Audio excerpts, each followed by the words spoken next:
وَإِذْ قُلْتُمْ يَا مُوسَى لَن نَّصْبِرَ عَلَىٰ طَعَامٍ وَاحِدٍ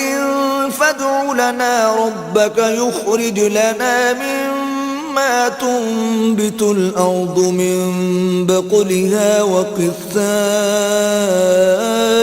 وَفُومِهَا وَعَدَسِهَا وَبَصَلِهَا قال أتستبدلون الذي هو أدنى بالذي هو خير اهبطوا مصرا فإن لكم ما سألتم وضربت عليهم الذلة والمسكنة وباءوا بغضب من الله ذلك بأنهم كانوا يكفرون بآيات الله ويقتلون النبيين بغير الحق ذلك بما عصوا وكانوا يعتدون۔ اور جب تم نے کہا کہ موسیٰ ہم سے ایک ہی کھانے پر صبر نہیں ہو سکتا تو اپنے پروردگار سے دعا کیجئے کہ ترکاری اور ککڑی اور گیہوں اور مسور اور پیاز وغیرہ جو نباتات زمین سے اگتی ہیں ہمارے لیے پیدا کر دے۔ انہوں نے کہا کہ بھلا عمدہ چیزیں چھوڑ کر ان کے بدلے ناقص چیزیں کیوں چاہتے ہو؟ اگر یہی چیزیں مطلوب ہیں تو کسی شہر میں جا اترو، وہاں جو مانگتے ہو مل جائے گا، اور آخر کار ذلت و رسوائی اور محتاجی و بے نوائی ان سے چمٹا دی گئی، اور وہ اللہ کے غضب میں گرفتار ہو گئے۔ یہ اس لیے کہ وہ اللہ کی آیتوں سے انکار کرتے تھے اور اس کے نبیوں کو ناحق قتل کر دیتے تھے،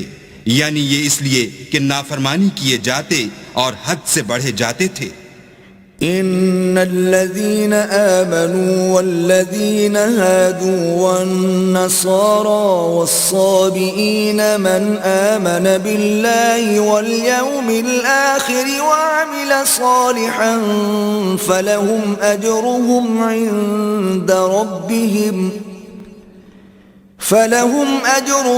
عند ربهم ولا خوف عليهم ولا هم يحزنون۔ جو لوگ مسلمان ہیں یا یہودی یا عیسائی یا ستارہ پرست، یعنی کوئی شخص کسی قوم و مذہب کا ہو جو اللہ اور روز قیامت پر ایمان لائے گا اور عمل نیک کرے گا تو ایسے لوگوں کو ان کے اعمال کا صلہ اللہ کے ہاں ملے گا، اور قیامت کے دن ان کو نہ کسی طرح کا خوف ہوگا اور نہ وہ غمناک ہوں گے۔ وَإِذْ أَخَذْنَا مِيثَاقَكُمْ وَرَفَعْنَا فَوْقَكُمُ الطُّورَ خُذُوا مَا آتَيْنَاكُمْ بِقُوَّةٍ وَاذْكُرُوا مَا فِيهِ لَعَلَّكُمْ تَتَّقُونَ۔ اور جب ہم نے تم سے عہد کر لیا اور کوہ طور کو تم پر اٹھا کھڑا کیا اور حکم دیا کہ جو کتاب ہم نے تم کو دی ہے اس کو زور سے پکڑے رہو، اور جو اس میں لکھا ہے اسے یاد رکھو تاکہ عذاب سے محفوظ رہو۔ ثم توليتم من بعد ذلك فلولا فضل الله عليكم ورحمته لكنتم من الخاسرين۔ تو تم اس کے بعد عہد سے پھر گئے، اور اگر تم پر اللہ کا فضل اور اس کی مہربانی نہ ہوتی تو تم خسارے میں پڑ گئے ہوتے۔ وَلَقَدْ عَلِمْتُمُ الَّذِينَ اعْتَدَوْا مِنكُمْ فِي السَّبْتِ فَقُلْنَا لَهُمْ كُونُوا قِرَدَةً خَاسِئِينَ۔ اور تم ان لوگوں کو خوب جانتے ہو جو تم میں سے ہفتے کے دن مچھلی کا شکار کرنے میں حد سے تجاوز کر گئے تھے، تو ہم نے ان سے کہا کہ ذلیل و خوار بندر ہو جائے۔